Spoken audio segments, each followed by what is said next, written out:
teachers. Today I want to share with you how I start my classes every single day, every class, all year long. We do a call and response of our 4 classroom rules every single day, and it's called This Artist Can. So This Artist Can was born from the idea of taking I can statements and mixing them together with whole brain learning.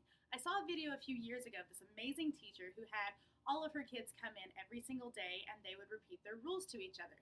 Her rules were things like follow directions quickly and things like that. And it was amazing, the call and response, the hand motions, the engagement of the kids. But her classroom rules were not the same as my classroom rules. So I created This Artist Can with the rules that I thought were most important for my room. And this is how it works. Every day, the kids come in, they find their seats, and then without a single word of instruction, we all follow along. This artist can look, this artist can listen, this artist can care, this artist can share. And we do that every single day. So, these are not just nonsense words. It's not just stuff that we made up. These are actually our classroom rules. I explained this to them on the first day of school, and we go through what each one actually means. This artist can look is all about looking at the important stuff.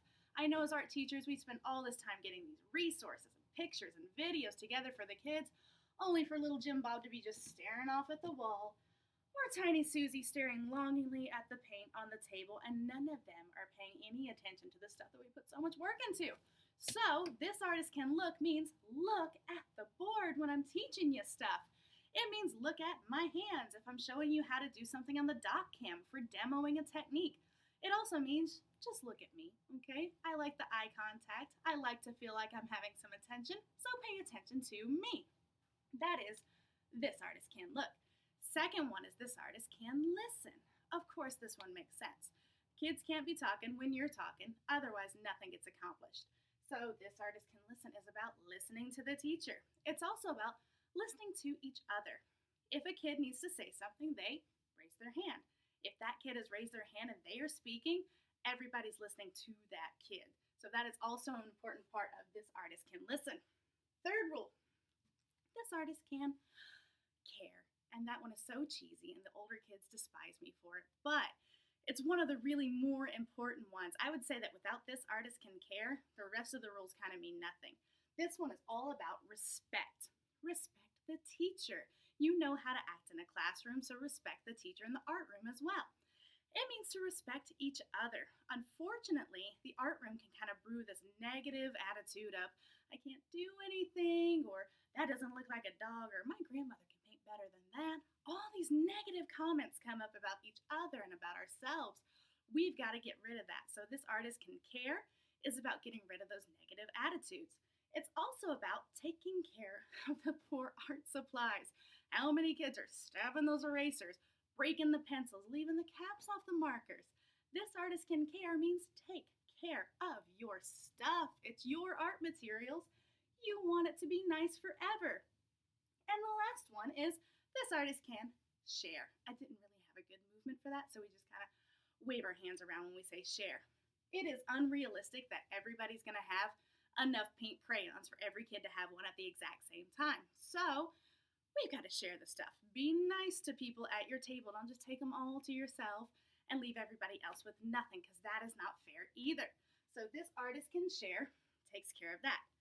These are our 4 rules. We say them every single day, and that way I know that the kids know what the expectations are. So that if something happens and they do get in trouble, I can say, buddy, you knew the rules. We say them every single day. You know this.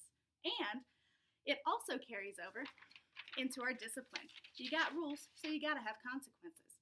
When a kid gets in trouble, after a couple of warnings, they go and sit out by themselves, and that's never fun. And they got to do some paperwork. This one is the sheet that I have them fill out. They get to circle which rule they broke, what did they do that caused them to sit out, and what could they have done in the future? What decision could they have made instead to do something a bit better? So they've got to fill out the paperwork, and trust me, nobody likes paperwork. And after they do that, and I've had a conference with them, then they can come back and join us. And hopefully they have learned something, and hopefully the rules make a little more sense to them. So that's how I start my class every single day, every class all year long. I say this thing countless times, at least 36 times a week. So I can't imagine how many times I say this in a year. The kids know it, I know it. They do it when subs are here, and subs are thinking that they're totally crazy because they're just chanting and waving their hands, and she has no idea what this means. So let me know if you use something like this in your classroom.